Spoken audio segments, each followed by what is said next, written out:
Several years ago, we were building a house, and the people had 3 daughters. They asked us to do some things around windows really that were similar to this. The project just turned out so well that I've decided to include something like it in this house. What it really did is it combined 2 of the most asked for storage solutions that you can put in the house. One being shelving units on a wall, and the other being a window seat. And what's great about that is most of the time when you think about a window seat, you'll think, well, you've got to have maybe a dormer window or something enclosed on either side so that the seat's not projecting too far in the room. But by building a shelving unit here and a shelving unit over there, we're going to basically create our own wall for the window seat to sit in between. The window seat's going to be a little bit deeper than the 2 side units, but as long as it doesn't stick out more than 3 or 4 inches, it'll work great. As a matter of fact, I'm a real believer that contrasting depths and heights add a lot of interest. And of course, this is going to just give incredible potential for a young man or a young woman to just store all the things that are important to them in their room. I think it's going to turn what's kind of a plain room into a real princess quarters. This is our first complete shelving unit. Now we're going to show you the simple steps to follow to make this unit. The first thing that I always want to do is build the face frame. We've already put our pocket hole in the rails using our jig. Now we're getting ready to screw the frame together. I'm going to go ahead and put the glue on the ends of these rails, although I wouldn't necessarily have to, especially since this cabin's going to be glued to the wall, so there's not going to be any mechanical tension on it.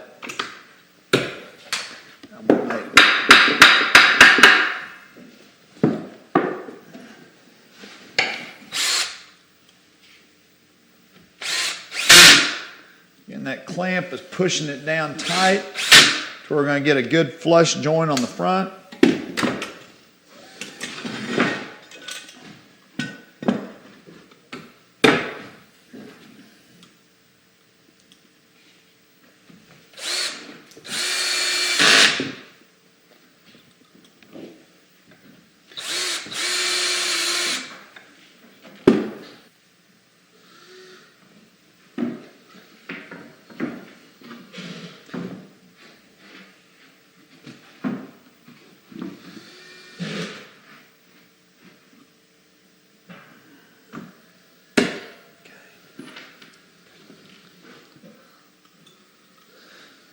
You can see these special washer head screws manufactured by Kreg really pull the joint together. Okay, now we'll go down to the other end. One of the things I really like about using the pocket hole construction, each of these screws is a miniature clamp. This is a pretty big frame. I'd have a pretty good wrestling match getting this all together if I were using biscuits or dowels. But because with pocket screws, I get to deal with each joint individually. The other great thing is, now I'm ready to move it right away. There's no drying time. Now that our face frame's complete, we're ready to put together the box. To make sure that we don't have nail holes showing in the face frame or in the side of the cabinet, we're going to be putting together all of our joints using pocket screws. This is our top piece. We've dadoed the sides to accept the top piece and our bottom also. On the top piece, the pocket holes will be turned upward so that they'll never be seen. On the bottom piece, the pocket holes will turn down. Okay, we're going to start by screwing together the bottom piece. Now, it's important when you're going into a dado like this to use 1-inch screws, because if we use the longer screws, they're going to come out the side, and that really won't work very well.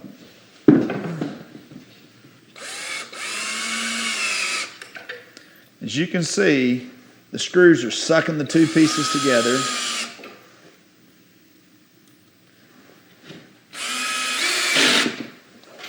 Okay, let's swing around and get the other side.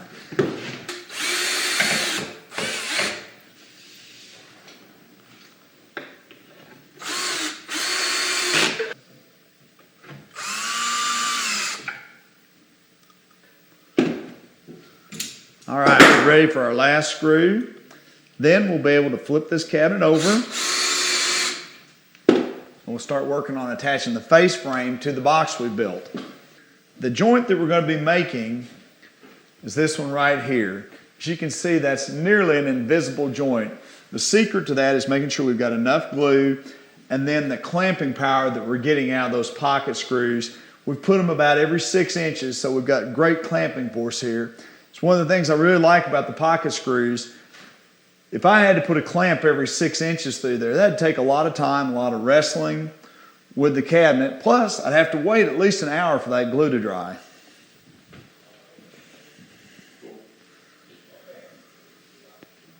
We're going to ease the face frame down onto this. So far, they haven't come up with a tool to help with this, so I've really got to have Larry's help on this. I'm going to leave about 1/16 of an inch sticking out here, and that's so that I can come back and flush trim with a router after those screws have pulled that joint together real tight. Now, we'll screw in the bottom and the top first. And to do that, we're going to use this 3-inch driver. Once we have the top and bottom attached, we're going to stand the cabinet up so that we've got easier access to the two sides.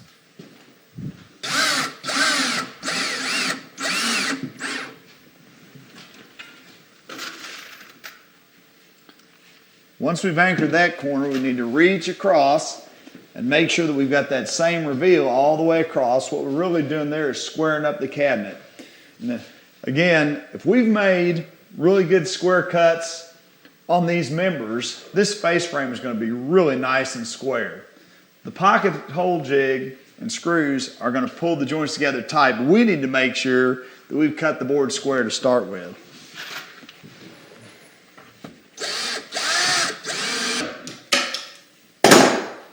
Down to our last screw.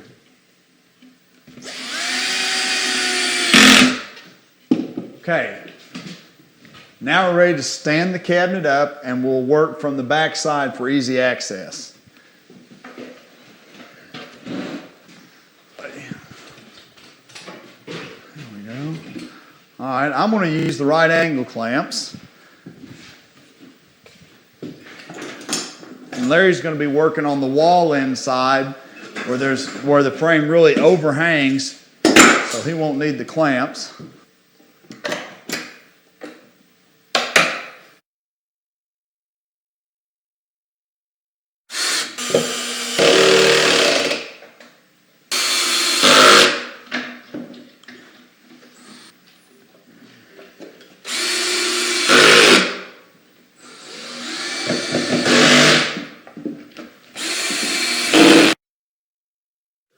Now we're ready for the 1/4-inch plywood back.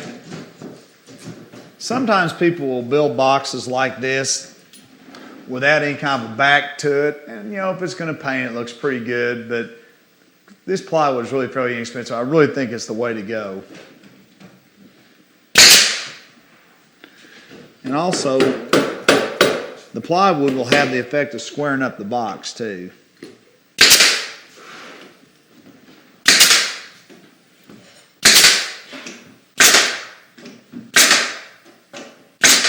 Okay, let's roll it over, and then we'll flush trim the side one more time.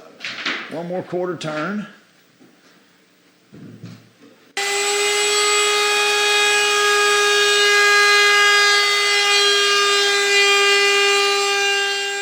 The last structural step in building this bookcase will be screwing in this intermediate support for the bottom shelf.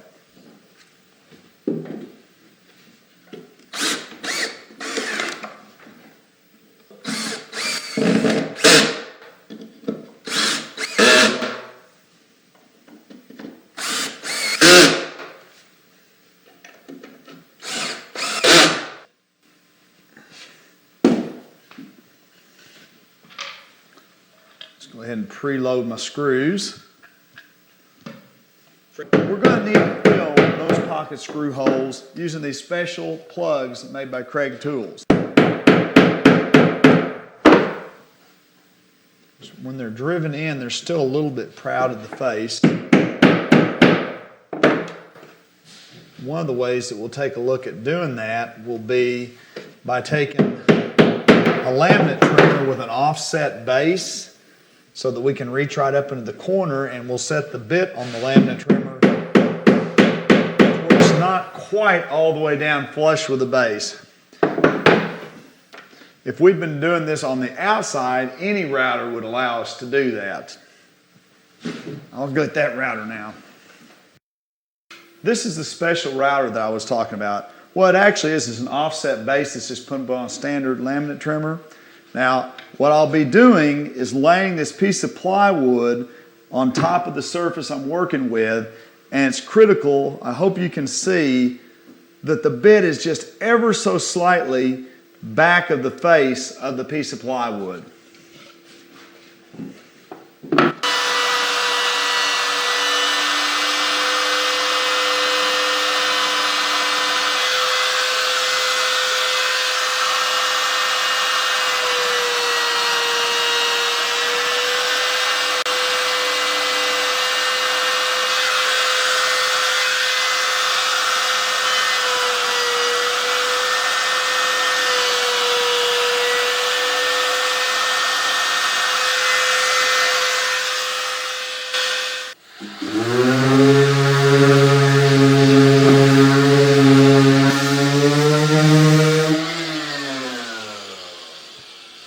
Now these plugs are going to paint, but Kreg offers these plugs in a lot of different species of wood to match if you're doing stain work.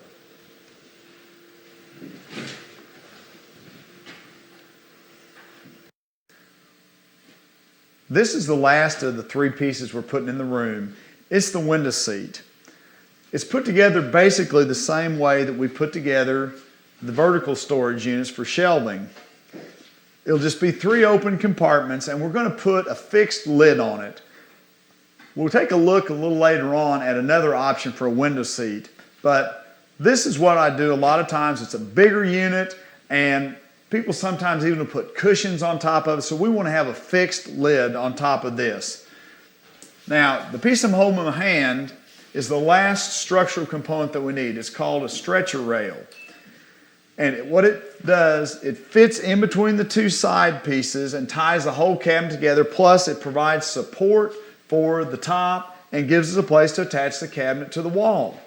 Now, before I started using pocket screws, we'd have to nail through the end of the plywood into the end grain of this. That's not a very strong joint, plus we end up with some nail holes that you see sometimes. But what we do now, put a couple pocket hole screws in there, we're able to turn it to the back, attach the piece, and then the plywood back covers up the holes.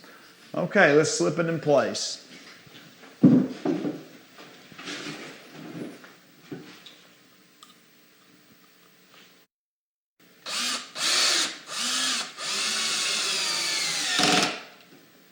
That's a lot stronger joint than just some nails shot into the end.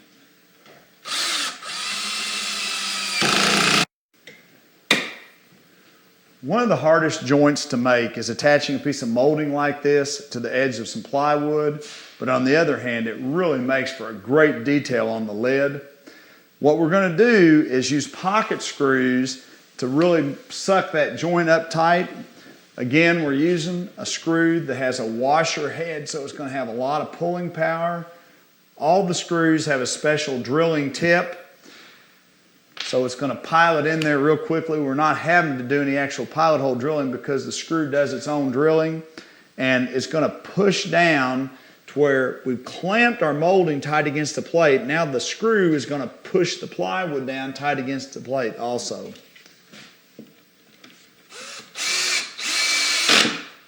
You know, one of the phrases that you hear people say the most often when you get around woodworkers is, you know, you never can have too many clamps. And I guess that's true, but if you're using pocket hole construction, you can get by with a lot less clamps.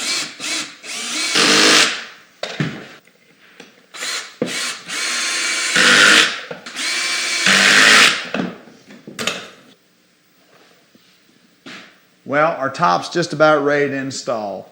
By the way, we're going to use the same edge banding technique on all of the shelves that we're going to build for here. I really like the look of a molding on the edge of a shelf. We've got a great joint here that'll paint up, and of course the reason we're able to do that is because we've used the pocket screws on the bottom side.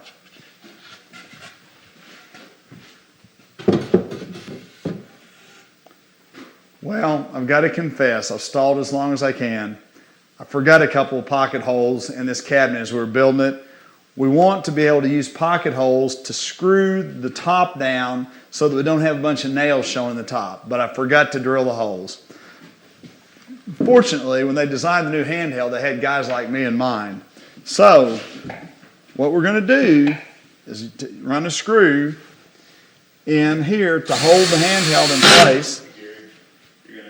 And this is really tight. That's why I had to have the bit already in the jig.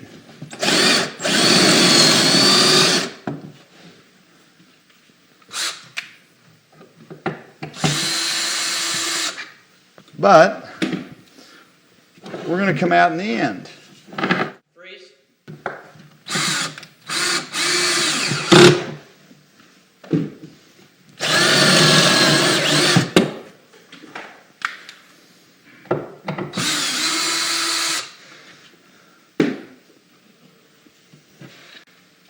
Okay, now down to the other end.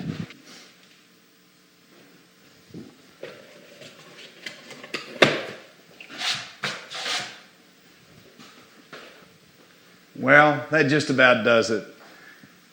You know, this is a great looking project. It's against one of those things when you come and look at it, you think, boy, that's got to be a lot of complex stuff, but it's really just simple techniques. When you break it down to the small pieces, it's really pretty easy to do. If you're a professional, this is the kind of thing that can get you a lot of work and really build your reputation. If you do woodworking because you love it, not because you do it for a living, this is going to make you a hero at home and a legend in the neighborhood.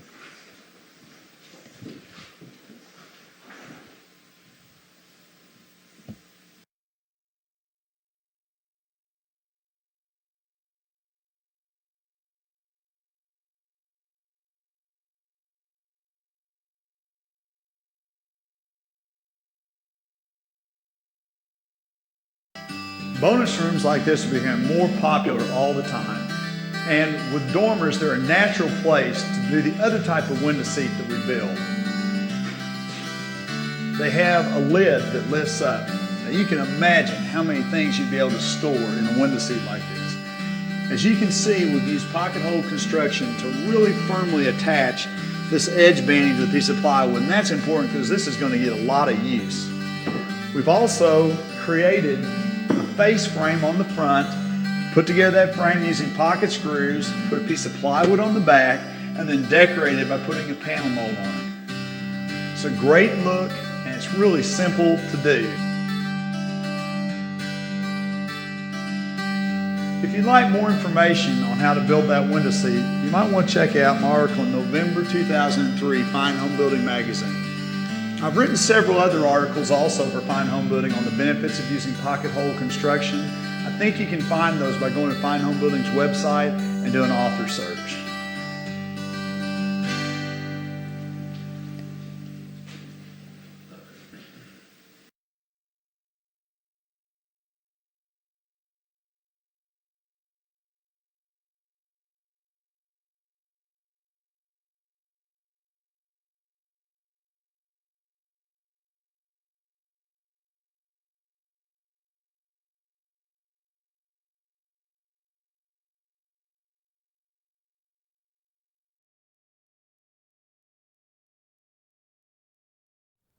Thanks for watching. If you enjoyed this material, don't forget to like and subscribe.